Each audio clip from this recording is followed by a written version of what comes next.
Lesson 81, talking about complex numbers. And the lesson says division of complex numbers. I would like to think of it more as simplifying complex numbers. If we have something like this,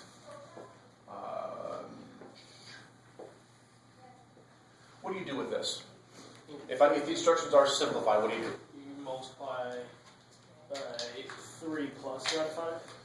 Yeah. So, with an expression that has radicals, if there's a radical in the denominator, when the instructions are simplified, that means rearrange this so that we don't have a radical in the denominator.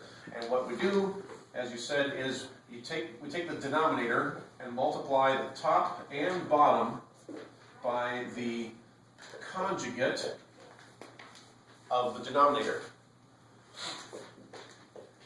And what happens when we do that? What's the whole point of doing that? To get That's right. Something is the point of doing that.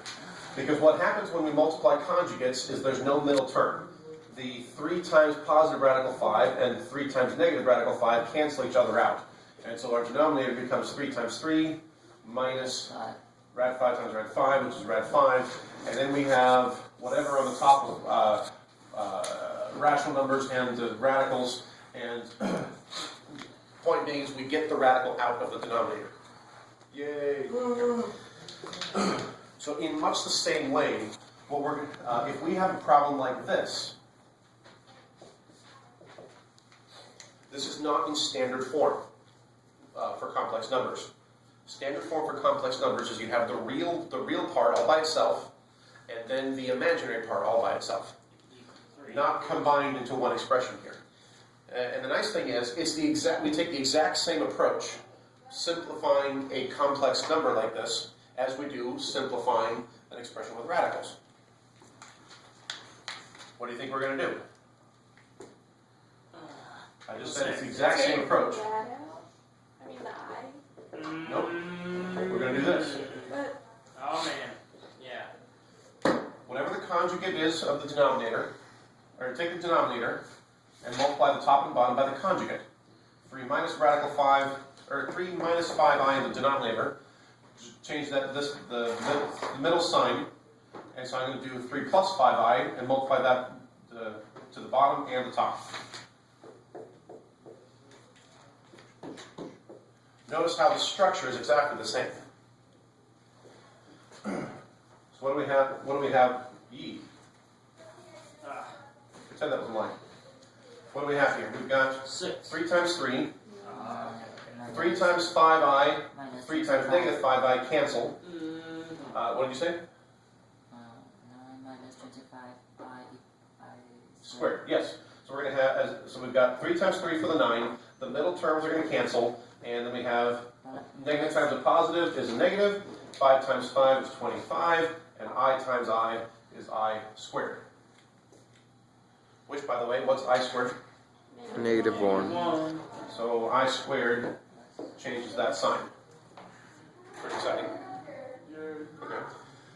Then what do we have here? We do, shut the door please. So we got 2 times 3, 2 times 5i, and then we've got 3i times 3, and 3i times 5i is plus 15i squared. What's I squared? Negative 15. I squared is negative 1, so if we just change this sign. Now what do we have? We have 6 minus, so notice there's no longer an I in the denominator. Ooh, how exciting.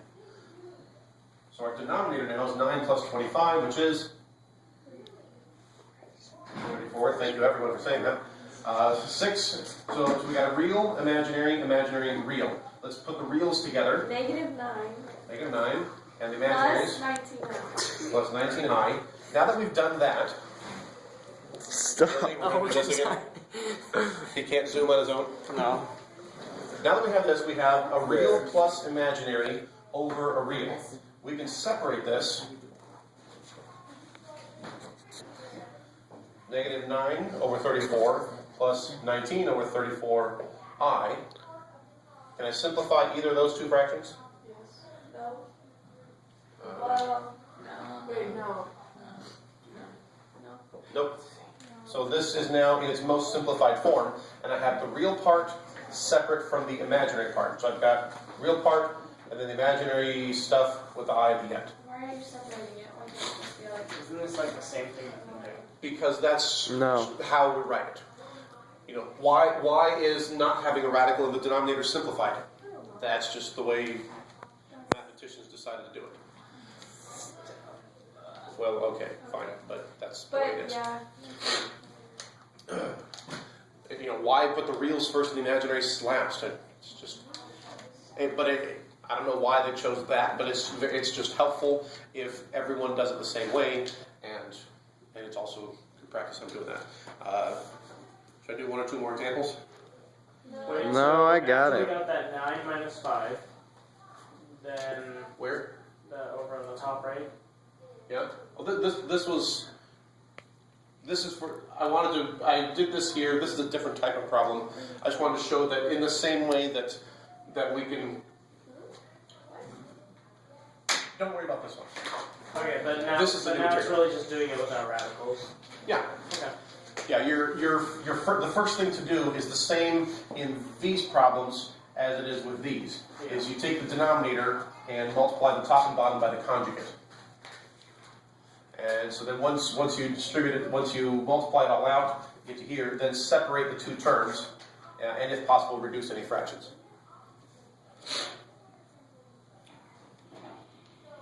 And that's actually pretty much it. Let me do one example. Wait. Or one more example. Let's see. Oh, you said green first. Let's say we got 2 plus 3i over 4 minus 2i. What's my first step? Change the conjugate. Yeah, you need to multiply the top and bottom by the conjugate of the denominator. So 4 minus 2i, 4 plus 2i, 4 plus 2i. So parentheses to make sure that I distribute everything properly. And we've got, give myself some room here.